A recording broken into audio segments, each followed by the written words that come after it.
Hi, I'm Dr. FeeRight, giving you common sense solutions to everyday problems. And today's topic will be concerning the aging process. It is entitled, How to Slow the Aging Process in 12 Steps. Now, we all are aging, from a newborn infant to a 100-year-old person. The question is, why do we age? Why do some people age faster than others and more profoundly? And what can we do to affect aging? Let's discuss. Scientists are baffled by aging and the human body in general in terms of aging.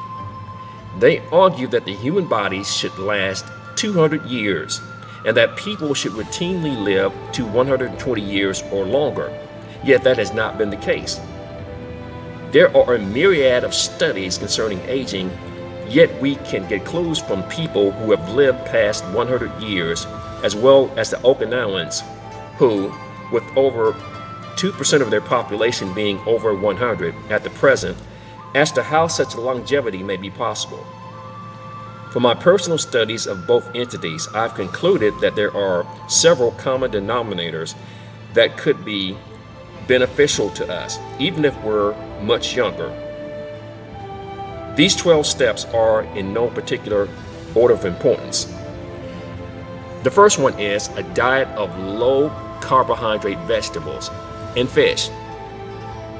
The super centenarians avoid great amounts of red meat and chicken and pork, focusing primarily on fish and high water content vegetables. In fact, a 109-year-old American said that he preferred having soup and fish as his meals, which lends credence to having smaller meals, lighter meals based on not heavy proteins like fish and having vegetables and broth.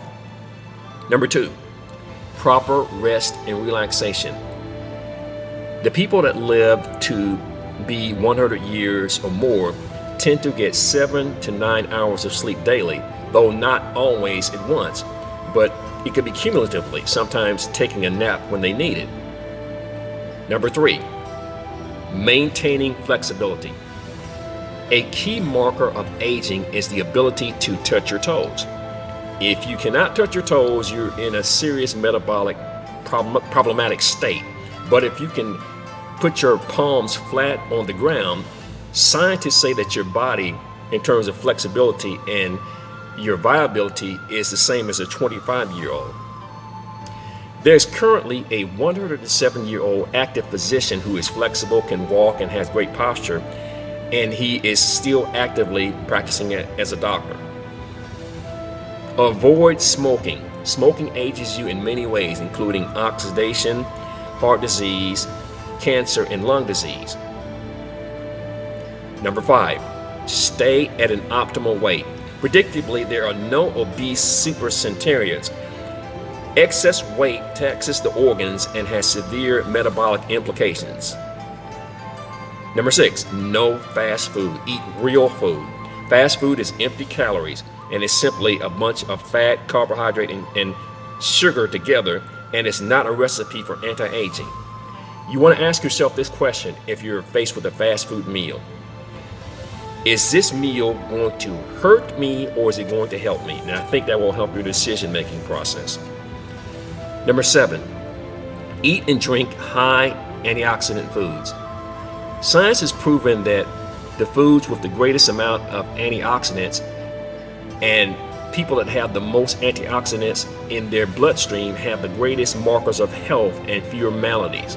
That means that drinking tea, green or black, fruit high in antioxidants like blueberries and blackberries, and eating green vegetables like spinach, kale, and collard greens, as well as cruciferous ones like cauliflower, cabbage, and broccoli, are not only working to keep you protected from disease, but also helping you to slow your aging.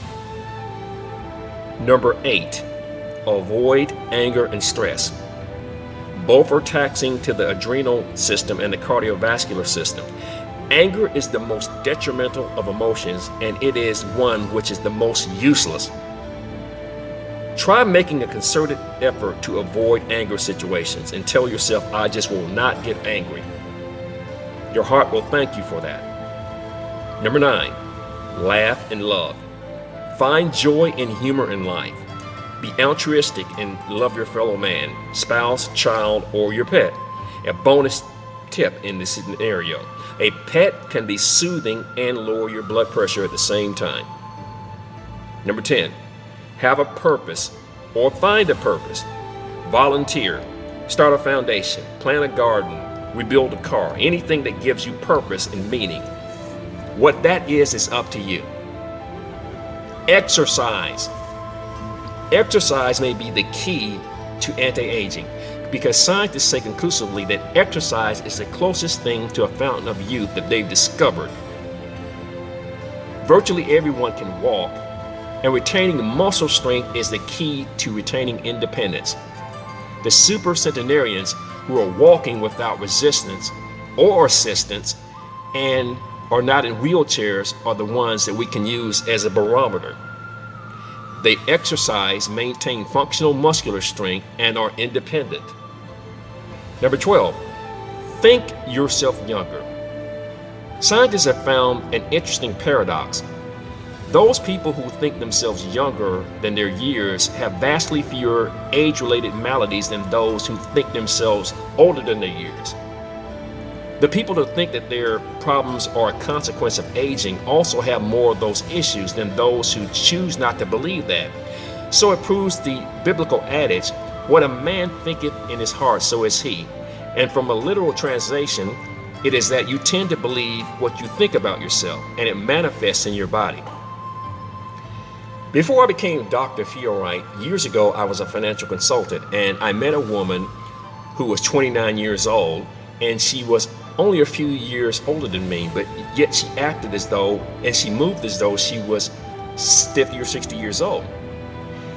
She would say to me that she felt old, and she actually looked old. She was slow moving and kind of overbent, and she just looked very much older than her 29 years. Let me contrast that with a woman that I saw on a talk show. She was 66 years old, but she looked 40. And what was her secret? She said that she flat out refused to age.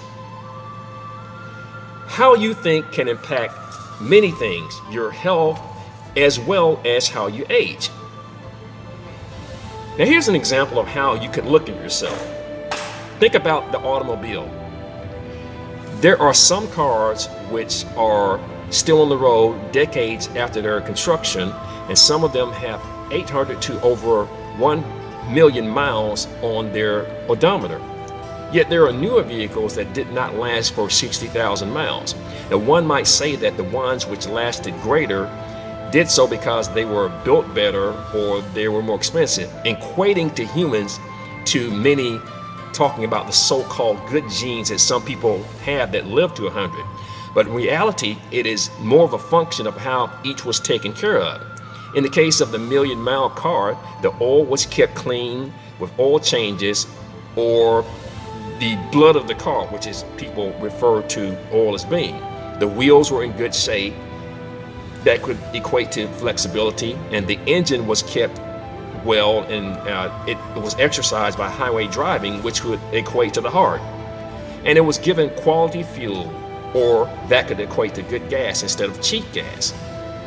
Or also you can make the parallel to good gas being a good diet versus one of fast food. This means that good care trumps the so-called good genes, and it's all about how you take care of yourself for the most part. And conversely, a good gene pool cannot overcome bad treatment of a body and a terrible diet. The key is to do much more of the good and much less of the destructive. Now at this point, I want to give you a Dr. FeeRight health tip, and it's concerning the use of Splenda. Many people who are on ketogenic diets have the misconception that if they're using Splenda, that they're using a low-carb sweetener. And what you're actually doing is, in the case of Splenda, you're using a sweetener that has maltodextrin. And maltodextrin is a sweetener that has carbohydrate. So if you were to use a cup of Splenda has 24 grams of carbohydrate. Now, sucralose, or the active ingredient in Splenda, which makes it sweet, and what we're talking about when we're talking about the ketogenic sweetener, sucralose is the part of Splenda that has no caloric or carbohydrate effect. So if you were to be using sucralose instead of Splenda, or the generic name sweetener, in that case you are having a sweetener that has low carbohydrate, and that is good for ketogenic diets. But Splenda, remember, if you use a cup of Splenda to sweeten anything, you are adding 24 grams of carbohydrate. So there you have it. 12 ways that we can slow the aging process, and a bonus tip about a sweetener that you may want to pay attention to if you're on a ketogenic diet. I'm Dr. FeeRight. Thanks for watching, and have a great day.